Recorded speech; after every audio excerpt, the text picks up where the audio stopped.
पराक्रमोदबन्धं पुरब्रह्मदवाकृतिं सौन्दर्यसार सर्वस्तु वन्दे नन्दात्मजं प्रपन्नपारिजाताय स्तोत्रवेत्रैकपाणये ज्ञानमुद्राय कृष्णाय गीतामृतये नमः। वसुदेवसुतं देवं कंसचाणूरमर्दनं देवकी परमानंदम कृष्णं वंदे जगद्गुरुम। तो अपने मन की अपनी रुचि की बात करवाने की जो इच्छा है, ये इच्छा हम अच्छी से अच्छी ऊंचे से ऊंची भी इच्छा रखेंगे तो भी इच्छा करेंगे तो हमारे अंतःकरण के अनुरूप ही। अंतःकरण हमारा इतना कहाँ पवित्र है जो उन बातों को हम समझ सकें। तो बढ़िया बात यही है कि अपने मन की मुख्यता न रखे, अपनी इच्छा की मुख्यता न रखे, अपनी चाहना की मुख्यता न रखे। संत महात्माओं को, गुरुजनों को, बड़ों को, भगवान को भी अपने मन के अनुकूल चलाने की इच्छा न रखे, किंतु उद्देश्य ध्येय ये बना ले कि उनकी इच्छा के अनुसार मैं चलूं। अपनी मात्र चेष्टा जितनी उनकी इच्छा के अनुसार से हो, ये ध्येय बना ले। अभी चाहे पूरा अनुष्ठान में मत हो, अभी हम मांग भी रख दें, भगवान से भी कह दें, संतों से भी कह दें, गुरुजनों से भी कह दें, ये काम कर दो, ये कर दो, ये कर दो, कह दें भगत पर, परंतु वो कहना होनी चाहिए भूल। मालूम होना चाहिए कि हमने भूल करी, ये अपने मालूम होना चाहिए। तो क्या होगा इसका नतीजा, अंत में वो बात सिद्ध हो ही जाएगी, उनके अनुकूल चलने वाली बात बन जाएगी हमारे में। इस वास्ते खास बात उसमें है कि उनको अपनी तरफ लाने की चेष्टा न करके उस तरफ अपने ले जाने की चेष्टा करें। इसमें ये भूल, ये वहम न करें कि हम कोई भी बात कहें तो फिर हम तो अपनी तरफ ले आएंगे उनको, ऐसे संकोच भी न रखें। मन में जो बात आए खुली कहनी चाहिए। ये डर नहीं बैठा दे मन में कि कोई बात कह देंगे हम तो भाई वो तो हमारे मन की बात हो गई, ऐसे भय बैठ जाएगा तो वो अनुष्ठान नहीं होगा जो मैं कहता हूं। हाँ, भय हो जाएगा तो वो असली तत्व नहीं समझेगा। इस वास्ते निर्भय होकर बात कहे अपनी। उद्देश्य ये है कि अपने मन की करना नहीं है, तो फिर कहे कैसे मन की, कि मन में आ गई निकालने के लिए कहे। मन में जब आ गई उनको अपने बस करने की, अपने बस चलाने की पैदा हो गई, तो पैदा होगी तो क्या करेंगे, निकालनी है।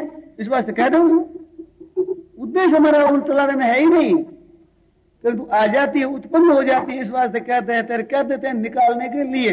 इस वास्ते निश्चंक होकर कहे। इतनी सरलता होनी चाहिए। जैसे एक दिन मैं दृष्टांत दिया था, बच्चा जैसे मां से कह देता है, जो मन में आई चट मां से कह दिया कि पेशाब करूंगा। अब ये कहनी चाहिए कि नहीं कहनी चाहिए थोड़ी विचारता है। मां से कहूं कि न कहूं ये बिल्कुल शंका ही नहीं होती उसका, तो बस जो हो जाए मां से कह दिया, मां से कह देता है। ऐसा अंतःकरण निधड़क, निशंक, निश्चिंत, निर्भय होना चाहिए अपने गुरुजनों के सामने, जिनसे कि हम आध्यात्मिक लाभ लेना चाहते हैं।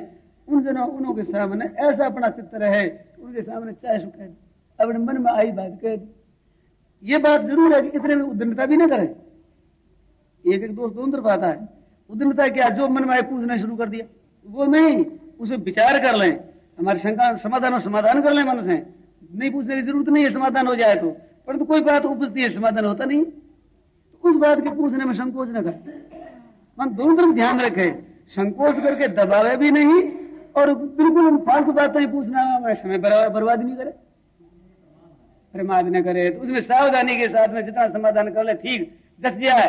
और उसमें कोई संदेह रह जाए तो कहते मैंने ऐसे बात मैंने ये समाधान किया, ठीक है ना, कहा ठीक है, चल ठीक नहीं तो बता दो आप, संदेह हो तो, और निसंदेह समाधान हो जाए तो खत्म, बात ही नहीं छेड़। पर जो कुछ भीतर में खटकता हो, उस खटके को बीच सामने रख ही दे, उसको अपने पास रखे ही नहीं। ऊंट पर जब चढ़ जाए तो पगड़ी भी सिर पर क्यों रखे, बोझा तो सीखा है तो उस पर रख दे, फिर चलो मौज से आनंद से अपने बोझा क्यों रखे। तो जितना जितना वो बोझा अपना छोड़ देता है उतना ही उसका जल्दी कल्याण होता है। भगवान ने कहा सर्वधर्मान परित्यज्य माम एकम शरणम व्रज। सर्वधर्मान परित्यज्य, धर्मान बहुवचन से ही संतोष नहीं हुआ, सर्व शब्द पीछे लगाया। संपूर्ण धर्मों को तू छोड़, एक मेरी शरण आ जा, सब पापों से मैं मुक्त करूंगा, तू चिंता क्यों करता। कहते भगवान ने तो ऐसा कह दिया और हमारे को ऐसा आश्वासन न मिले तो हम क्या करेंगे।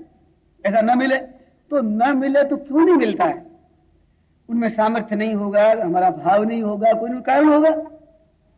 अर्जुन को मिला 18 अक्षौहिणी सेना तो बहुत सी थी, 18 अक्षौहिणी थी, 1 2 3 4 थे ही नहीं, फिर एक अर्जुन को क्यों मिला? और के सामने भगवान ने क्यों नहीं कहा? तो और दूसरा शरण होता ही नहीं, दूसरा कहे किसको? तो चाहे तो उनकी ताकत में हो, चाहे हमारा भावना बना हुआ हो, तो नहीं कहते। तो नहीं कहते हम क्या करें? वो मत कहें, हम मान लें तो हमारे लिए कोई मना कर सकता है? रात बात बताई थी ना, शिष्य है उसको गुरु स्वीकार न करे तो क्या वो शिष्य हो सकता है? और गुरु स्वीकार करे तो शिष्य हो सकता है। तो दोनों बातें बताई थी मैंने कि भाई 3 कायदा है कानून इसमें। एक तो शिष्य स्वीकार करे, गुरु स्वीकार न करे, एक गुरु स्वीकार करे, शिष्य स्वीकार न करे, एक गुरु से दोनों स्वीकार करे। तो दोनों स्वीकार करे वहां तो प्रश्न है ही नहीं।